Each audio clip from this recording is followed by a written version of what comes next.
नमस्कार। आज हम श्रीपाद श्री वल्लभ चरितामृत के कुछ अहम हिस्सों पर बात करेंगे। हाँ, ये एक बहुत ही अद्भुत ग्रंथ है। कहते हैं तिरुमल दास जी ने इसे साक्षात अमृत बताया है, मतलब कोई आम जीवनी नहीं। बिल्कुल। और इसे लिखने का सौभाग्य मिला शंकर भट्ट को, वो भी श्रीपाद की कृपा से। तो चलिए इसी अमृत के कुछ अंशों में गोता लगाते हैं। हाँ, शुरुआत करते हैं एक बड़ी दिलचस्प कहानी से, नरसिंहावधानी की कहानी। हाँ, मैंने पढ़ा।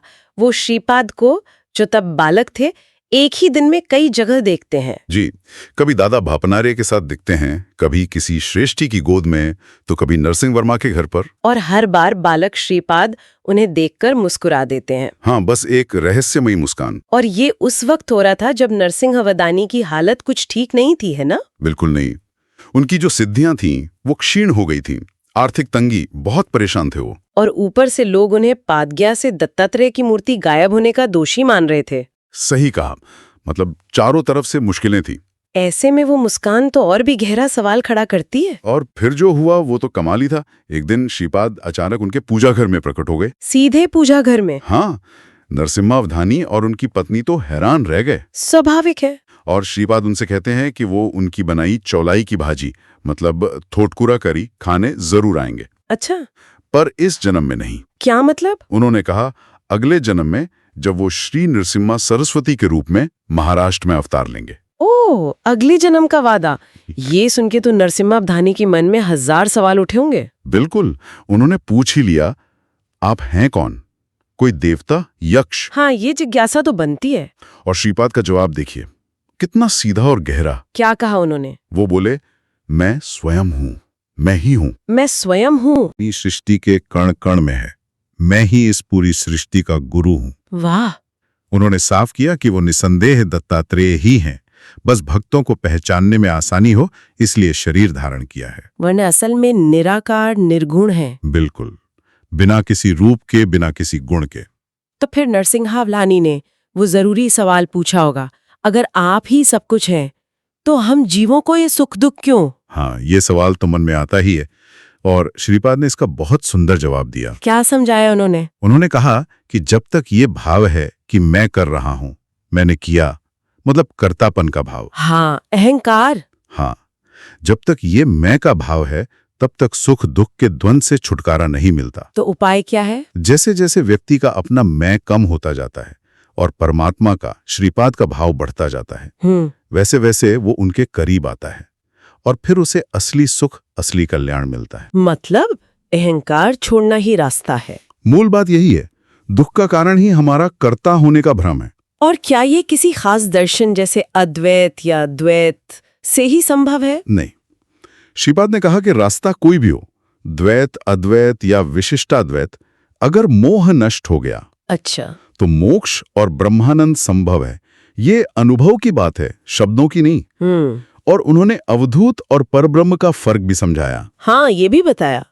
कहा कि अवधूत तो ब्रह्म में लीन हो जाता है, पर उसमें सृष्टि को बदलने की संकल्प शक्ति, वो इच्छा शक्ति नहीं रहती। और श्रीपाद में वो शक्ति है। हाँ, वो परब्रह्म है। वो चाहे तो सृष्टि के नियम भी बदल सकते हैं, जैसे उनकी माँ अनसुईया ने धातु के चनों को जीवित चना बना दिया था। अद्भुत।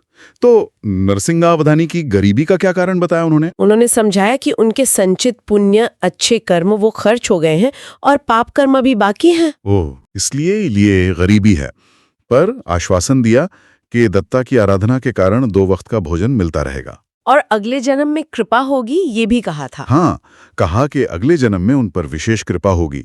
और जाति व्यवस्था पर भी उन्होंने टिप्पणी की। क्या कहा? कि बाहरी रूप, जाति वगैरह महत्वपूर्ण नहीं है, अंदर का भाव महत्वपूर्ण है।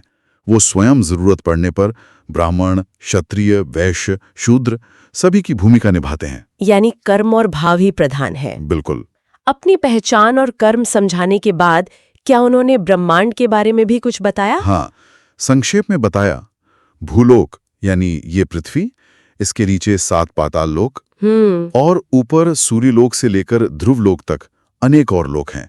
इससे उनके विराट ब्रह्मांडीय स्वरूप का अंदाजा लगता है। सही कहा। और अंत में अपने बारे में उन्होंने क्या कहकर अपनी बात पूरी की?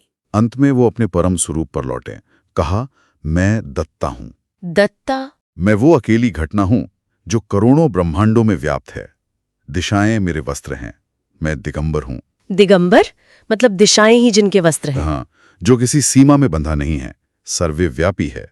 और उन्होंने ये भी कहा कि जो शुद्ध मन से दत्ता दिगंबरा, श्रीपाद वल्लभ दिगंबरा, नृसिंह सरस्वती दिगंबरा का जाप करता है तो वो सूक्ष्म रूप में वहां उपस्थित रहते हैं। ये तो बहुत बड़ा आश्वासन है भक्तों के लिए। निश्चित रूप से। फिर उन्होंने नरसिंहावधानी को वो मूर्ति मिलने का और कलंक मिटने का भरोसा दिया। हाँ, भरोसा दिलाया कि स्वयंभू दत्ता शीघ्र प्रकट होंगे, उनका कलंक मिटेगा और उन्हें लंबी आयु का वरदान भी दिया। और फिर वो अदृश्य हो गए। हाँ, एक तेज आवाज हुई और श्रीपाद का शरीर जैसे परमाणुओं में विघटित होकर अदृश्य हो गया। अविश्वसनीय। ये पूरी चर्चा हमें श्रीपाद के स्वरूप की एक असाधारण झलक देती है।